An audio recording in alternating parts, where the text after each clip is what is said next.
So, on behalf of Parts and Self, which is the foundation for Self Leadership's multimedia platform publication, I'd like to welcome our guest for the Curiosity conversation today, Dr. Lissa Rankin. As the author of 7 books, the founder of the Whole Health Medicine Institute, and also as a mystic who researches radical remission, trauma-informed medicine, and spiritual healing, Lissa's TEDx talks have been viewed over 5 million times, and she starred in 2 national public television specials, Heal Yourself, Mind Over Medicine, and The Fear Cure.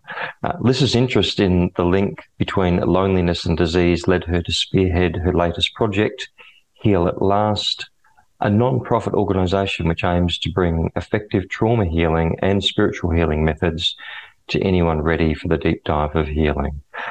Lissa, thank you so much for joining us today, and a very warm welcome to the Curiosity conversation. Oh, it's such a pleasure. As I said earlier, it always just, my whole system relaxes when I know I'm dealing with IFS people. Yeah, well, it's great to have you here, and it's great to have some time to chat with you about IFS and your work and the intersection between. And perhaps a really good way to start would be for you to just tell us a little bit about your pathway into being a physician and a therapist in America. In fact, you know what? I'm actually just going to back up and say, I normally say, tell us where you are and what time it is, and I'm going to reciprocate, and then we'll get into the questions. Oh, okay. I am in Muir Beach, California, West Marin County in the Bay Area, and it's 1:08 p.m. Pacific time right now. Yeah, right. Okay, lovely. And the weather today? It is about 60 degrees and sunny right now. I'm going to go to the beach at low tide right afterwards with my dog. Fabulous. Okay. Yeah. And I'm in Townsville in North Queensland, Australia. It's the dry tropics, and we're stepping into another summer. So it's sort of 80, 85 overnight and 100 or so during the day. So it's pretty warm here. And it's 6 a.m. So that's great. Okay. Good morning. Yeah, g'day. So yeah, tell us a bit about your pathway into being a physician and also a therapist in America. You know, it's such a long story. I'm reluctant to even answer it. I wrote a whole book called The Anatomy of a Calling, of like, how did I end up here? But I'll try to answer it briefly. I was raised with a physician father and a fundamentalist Christian mother, where, you know, scientific materialism on my father's side, like, you know, Christianity on my mother's side. And so anything in the intersection of science and spirituality was suspect for both of them. For my father, it was like quackery and charlatanism. For my mother, it was the work of the devil.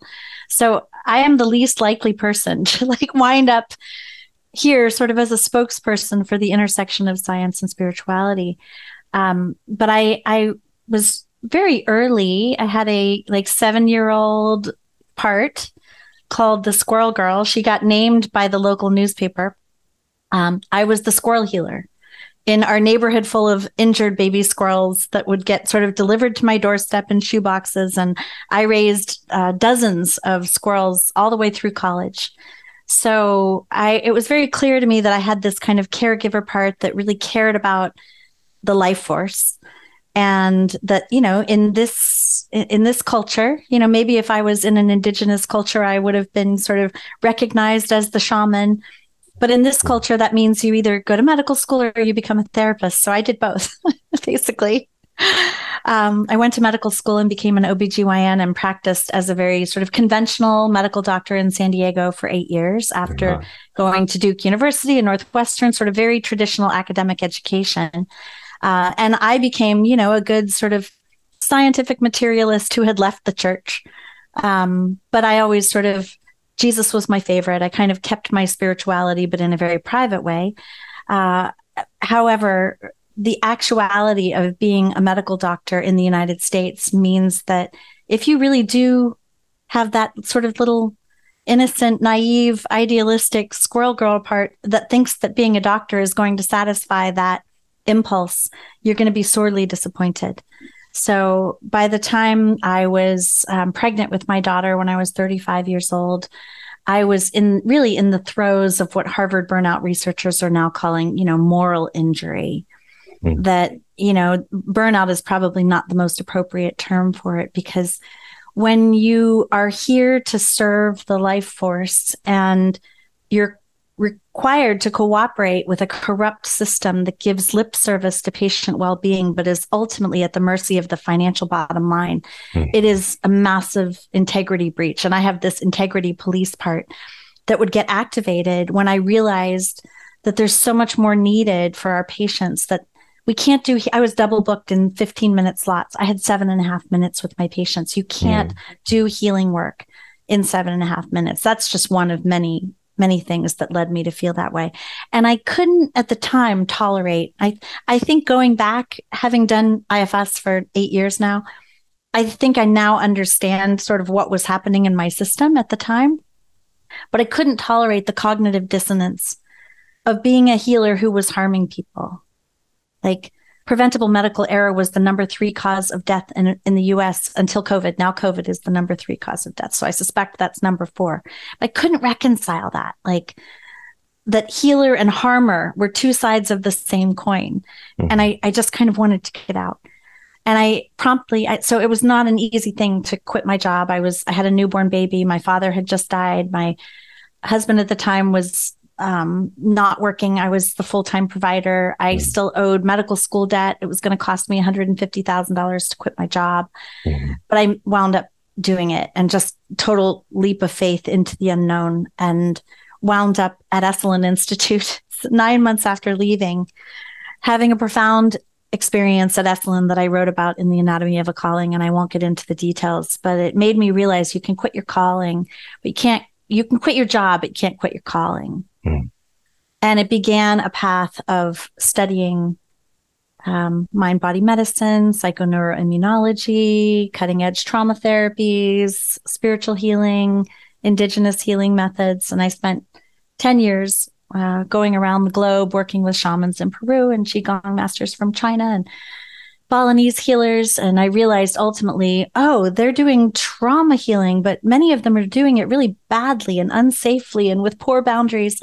I wonder what would happen if I actually studied licensed trauma therapists who are doing healing work. And that led me to IFS and advanced integrative therapy and somatic experiencing and neuroaffective relational models. So I've been sort of cross-trained in a variety of different healing methods at this point, and have been trying to take that understanding from the purposes of how do we use that to apply it to trauma-informed medicine for the chronically or terminally ill? Because my interest has been, spontaneous remission, people who have unusual outcomes from, incurable diseases. And many of them that, part of their story is that they did the deep dive of trauma healing.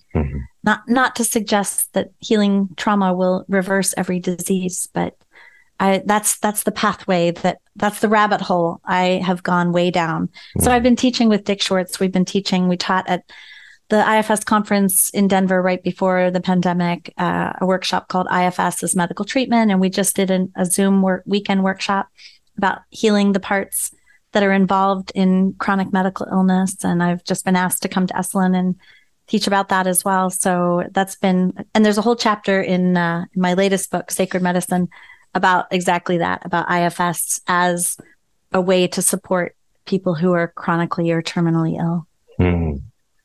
That's brilliant. Thanks so much for that background. Just as a bit of context, what was the number of years between finishing your medical studies and becoming an OBGYN and then taking the deep dive that you've just described? Was it 12 months? Excuse me. Well, I left the hospital in 2006, which is the year my daughter was born. And like I said, I went to Esalen 9 months later, and that began the path. But I would say the first, 8 years ago is when I discovered IFS. So when was that? 2000. Yeah, I'm bad at math. 2004? No, 2014. So prior to that sort of 2006 to 2014, I was full on blended with a spiritual bypassing part. Right. And I look back on that time like very fondly and also with a bit of horror and shame, Can you tell me about because, both of those, Lissa, the horror and the shame, and then the fondness as well? yeah. So I was very, very traumatized by that point, not only with the developmental trauma of my childhood, which I've since discovered. I've been teaching medical doctors now for over a decade about consciousness and healing, trauma informed medicine. So almost all of us were developmentally traumatized. Otherwise, we wouldn't tolerate medical education because it's very abusive, or at least it was when I went through it. It's getting somewhat better. Um, so add developmental trauma to the severe trauma of medical education. I mean, I was relentlessly sexually harassed, physically abused, like relentlessly for 12 years, Mm-hmm. and tolerated that. And then add to that sort of the trauma of being pregnant, having surgery, having my dad die, my dog die, my brother wind up in liver failure in the hospital as a side effect from an antibiotic he was taking for a sinus infection. And then my daughter's father cut 2 fingers off his left hand with a table saw. And my suicidal parts came online at this time. Mm-hmm. And so that level of trauma burden at that point, completely untreated. I had gone to see a couple therapists here and there, but they weren't really treating any of my trauma.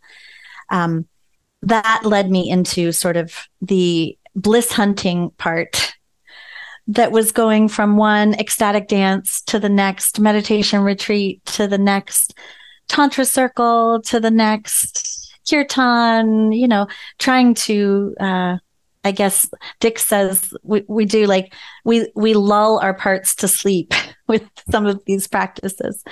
Is So this the spiritual bypassing that you're this is the referring to? spiritual bypassing, right? And it was also quite ecstatic. I wasn't feeling my pain. It was working in a way. I was narcotizing those parts with the medication of spiritual bypassing. I was unmedicated. I was not on any psych meds, but I was definitely medicated from these practices. You can get drunk on alcohol, you can get high on cocaine, you can get drunk on spirituality. And so it was both an ecstatic time. And I look back, like I said, with sort of shame and horror, because I now realize that it's not a benign way of being, that it was a mark of my privilege.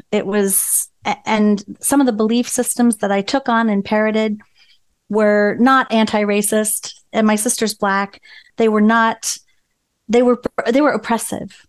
They were oppressive to marginalized populations, not in an obviously prejudiced way, but in a very sort of deeply built into the system. Like, if you want to oppress marginalized and oppressed people, the most effective way to do it is through religion and spirituality, because you can trick people and call it God. So I was definitely guilty of that. And some of my early teachings had some flavors of that. And so it was pretty horrifying to me when I read Robert Augustus Master's book, Spiritual Bypassing, and I felt quite shattered. And it was very, very destabilizing to my system. And this was at the same time as I was in Bali, having a lot of ecstatic experiences when Trump was elected. So I had been exposed to IFS, but I hadn't really gotten fully into it. And so that sort of shattering added to the collective trauma of the 2016 election led me to sort of, that was more than like it broke through the spiritual bypassing. It no longer worked. And fortunately, I was exposed to the idea of spiritual bypassing and started reading all about it. And then my cousin, Rebecca Ching, who is an IFS therapist, introduced me to IFS right afterwards. And she was like, Lissa, this is a game changer. You need to learn this and teach this and practice this. And it absolutely changed my life. I'm incredibly grateful to Rebecca and lucky to have her as my cousin. And that intervention really it was perfect timing, because I think a lot of people sort of in like the new age world went through the pandemic and watched all these crazy, I shouldn't say that. I'm trying to be non-pathologizing in my language, but all of these people blended with delusional and psychotic parts in the new age and joining QAnon and things like that. We had a lot of people off-ramping, like a mass exodus from a lot of those belief systems, but we didn't really, I did a class called Spiritual Bypassing Recovery 101 to teach IFS with Dick and some other non-bypassing teachers, to be like, okay, come this way. Let us give you a gentle antidote so you can keep your spirituality, but you can lose the bypassing. And so I was very grateful. It really fundamentally changed my life to have a path that allowed me to continue my spiritual path without all the baggage and without bypassing the trauma.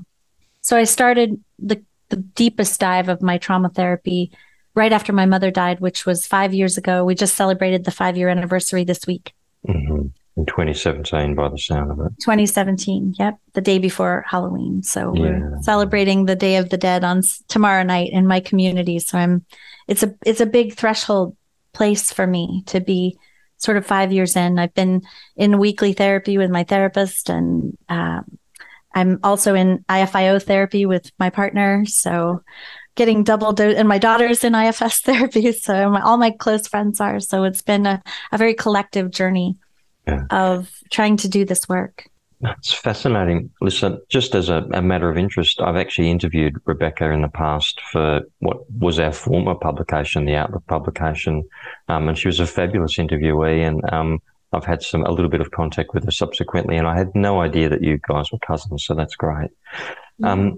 Just in terms of I just want to pick up on something you've mentioned there, which is the spiritual bypass. It sounds very much like what IFSs may call the discovery of a self-like part or a self-like manager. Can you? Does that resonate with you? And can you just tell us a little bit if that is the case? Absolutely. And I definitely was pretty blended with a self-like part, and part of the horror and shame around doing some of the work around my system was realizing that part was actually very narcissistic. It was very inflated and grandiose, and really thought that I was better than those non-spiritual people, that those sort of, those people that aren't doing their work.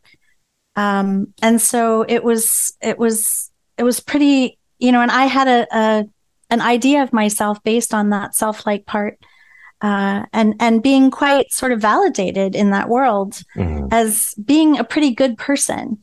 And I remember very vividly, like a very grandiose moment where I realized I was in this very abusive relationship, and he was just really blended with firefighters and absolutely not remorseful about it at all. And the story that I told myself was, I deserve a PhD in unconditional love because I can tolerate and stay in equanimity and calm and generosity and compassion for even the most abusive people on the planet. So I must have reached the pinnacle of my development spiritually. And it was literally like, it was the 4th of July. I remember this vividly because it was moments after that I had a shattering insight when I realized, like, oh my God, I'm throwing all of my own parts under the bus in order to do that. And if there's a mountain, I'm only at least halfway up.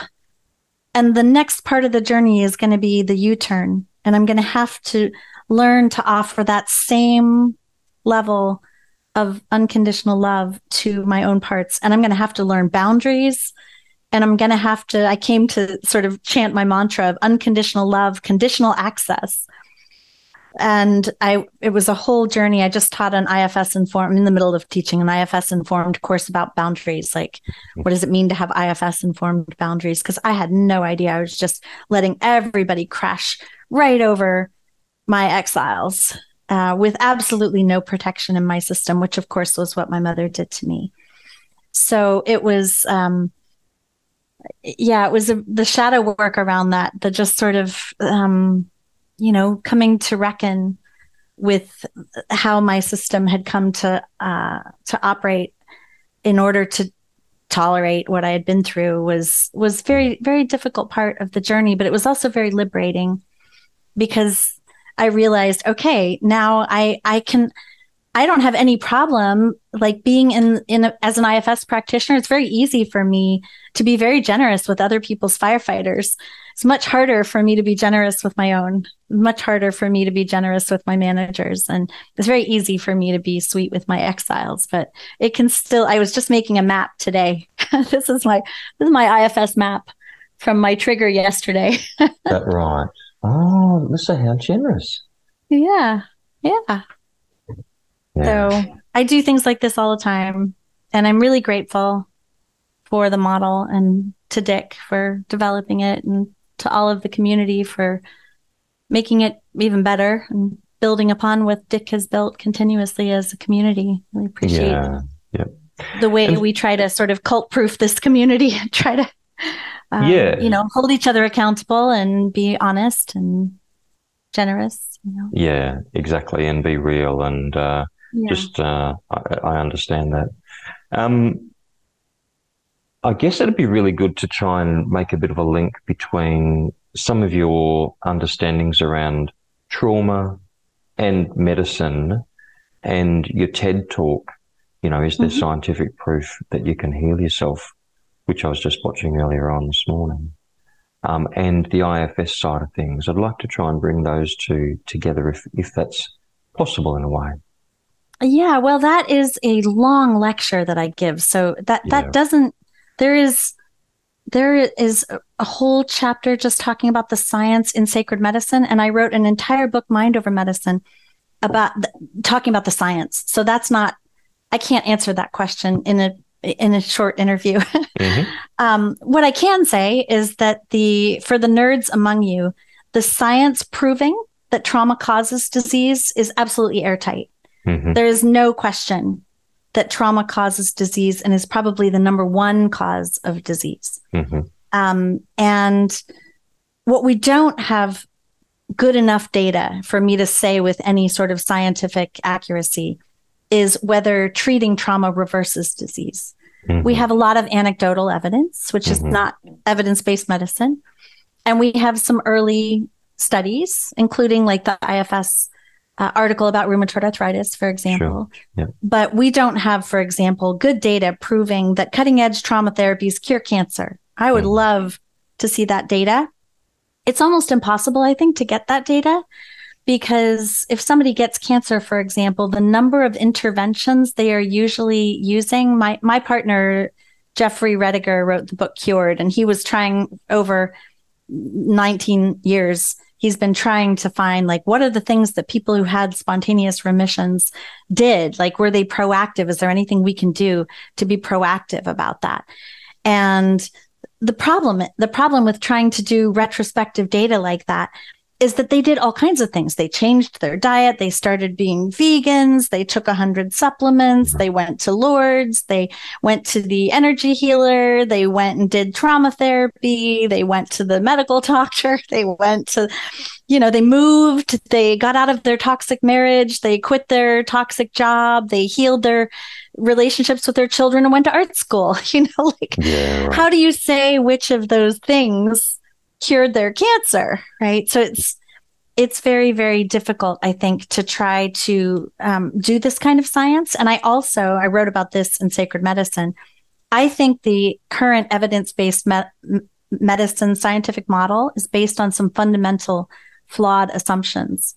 Like, for example, we can separate the method from the person delivering the method, or we can separate the medicine from the person delivering the medicine. We have the whole placebo effect.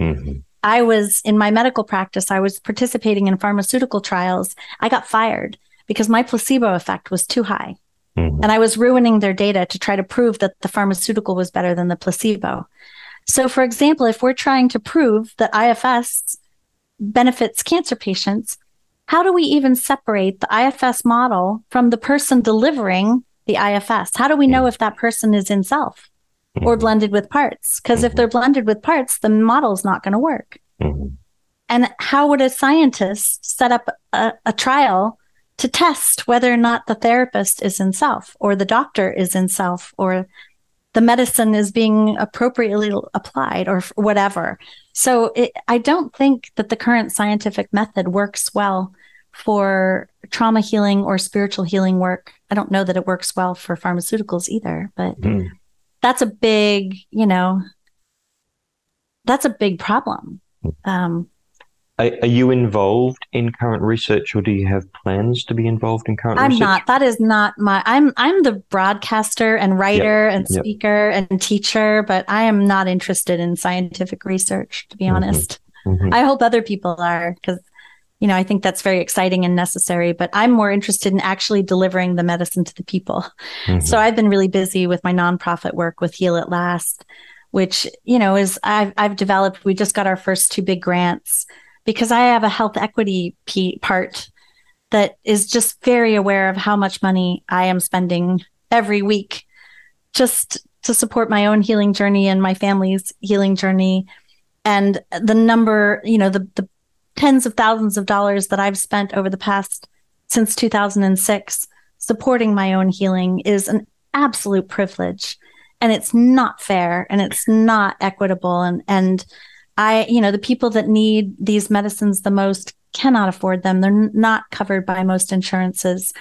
And so we're trying to develop a peer-to-peer support group healing model, kind of similar to 12-step, but 12-step, of course, is not really IFS informed, as a way to deliver sort of an integrative trauma healing approach that will include IFS and probably some somatic experiencing, some somatic psychotherapy tools and some NARM tools and some, energy psychology tools and spiritual healing tools and sort of singing and movement and some of the other resourcing tools, free or by donation only.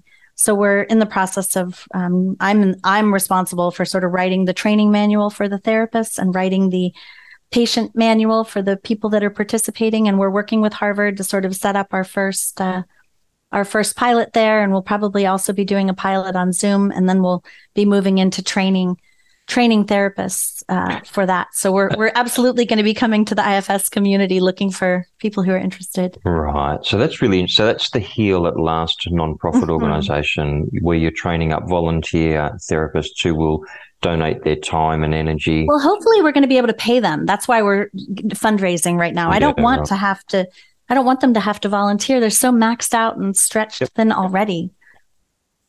Yeah, so we're working with Chris Rutgers at the Trauma Foundation, which is a fundraising organization, philanthropy, to try to sort of see if we can actually get funding to pay people to do this work. Yeah. But in a way that the client doesn't have to pay directly. So philanthropic funding rather than client funding. Yeah, I understand.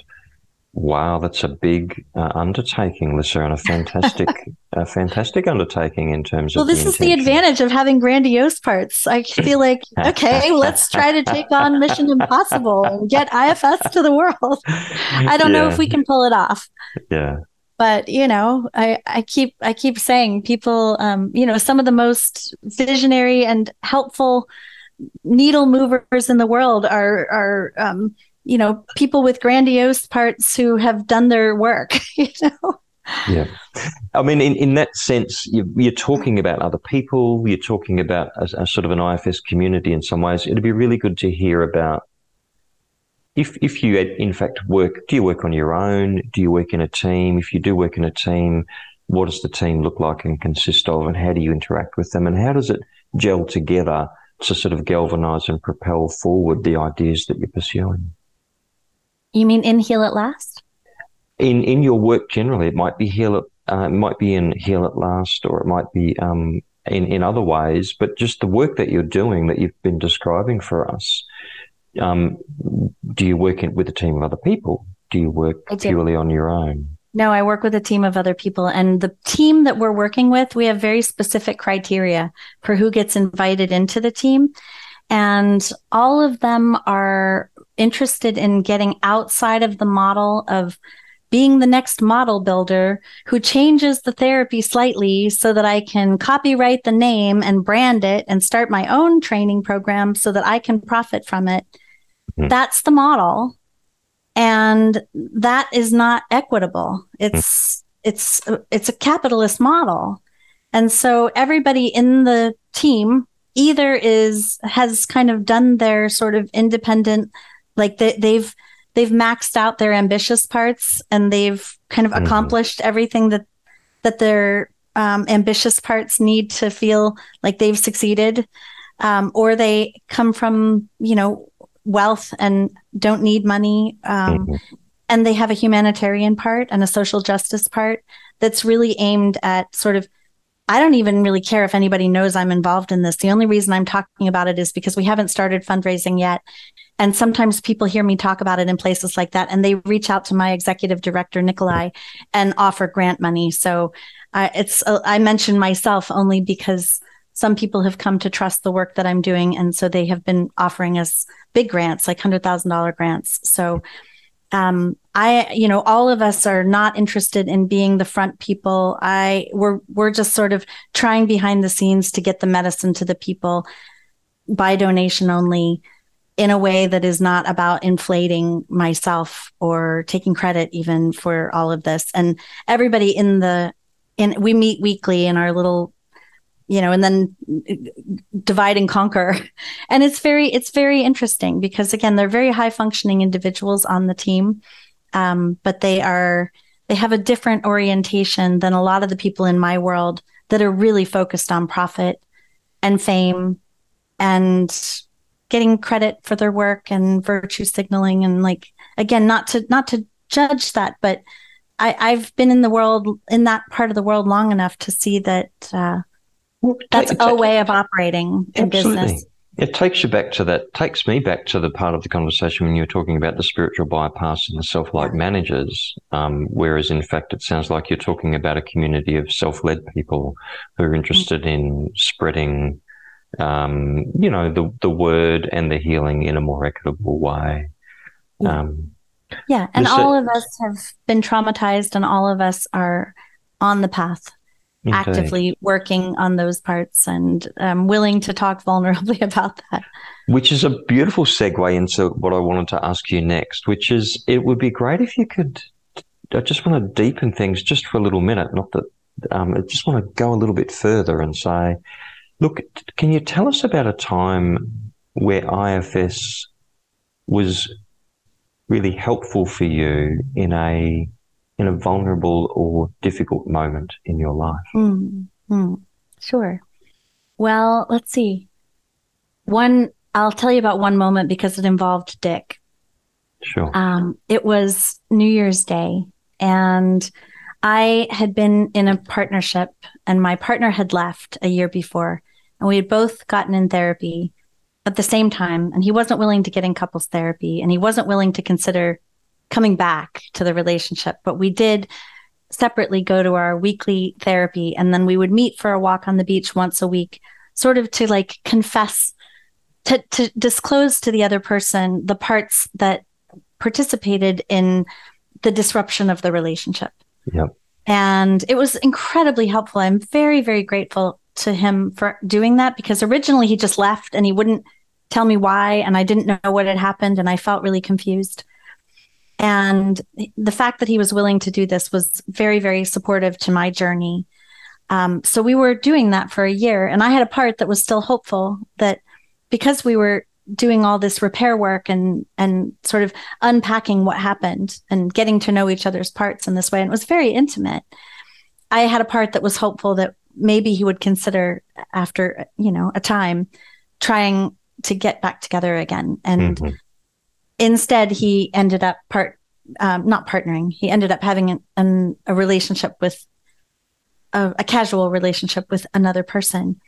And I was still sort of blended with that hopeful, relentlessly hopeful part that had not given up yet. A 7-year-old part that was relentlessly hopeful that one day I would be able to get attention from my father. And then by 9, my 9-year-old eggs had given up on my father and decided that, we shouldn't be going to the gas station looking for eggs. Sometimes there's eggs at the gas station, but we should be going to the grocery store looking for eggs, and kind of gave up on my dad. So I had, that relentlessly hopeful part was really shattered. And I had a very overwhelming flooding of just meltdown. I was in my dance community and spent 2 hours on New Year's Day in a corner, just paralyzed, absolutely collapsed, dorsal vagal shut down, couldn't stop crying, couldn't get myself out of it. And I called Dick on New Year's Day and said, it's a holiday. I'm so sorry. Do you have any time? I'm not okay. And bless his heart, he got on Zoom and did an absolutely beautiful unburdening of the 2-year-old part of me. And I'd never worked with this part. 2-year-old part because I was the first child with a very enmeshed mother while my father was in medical training. So she was very lonely and had been torn away from her family, and she was very young. So I was sort of centered and enmeshed with no boundaries. And then my brother came. And so it was this moment where the 2-year-old in me saw my brother breastfeeding with my mother for the first time and was absolutely lost her shit, like jealous, like rageful, terrified, sure, enraged, like, what in the world is this monster doing on my mother's breast? And I was still breastfeeding and had not been weaned and had not been adequately warned and had not been prepared. And so this part was just felt unchosen, unspecial, discarded, disposable. Like the image this part was giving me was like dirty toilet tissue that got soiled and then thrown away. Like that's how exile-y this part felt. And this was getting triggered by this partner going off to somebody else. And it was the sweetest part of this was in the redo when Dick's asking, so what should have happened, right? Do you want to kill the brother? Do you want to like bludgeon the mother? Like, what do you want to do? And this 2-year-old had absolutely no interest in my mother or my brother, and it wanted to breastfeed me. Yeah, and it was just the sweetest little reunion. Yeah. And it was an incredibly powerful and permanent unburdening, because I had an experience about a year later with my best friend who had become really my partner substitute. She was partnered with somebody with early Alzheimer's, so he wasn't really a partner. And I was single. And so we spoke every day. We saw each other every weekend. And then during COVID, she got a new boyfriend and moved away.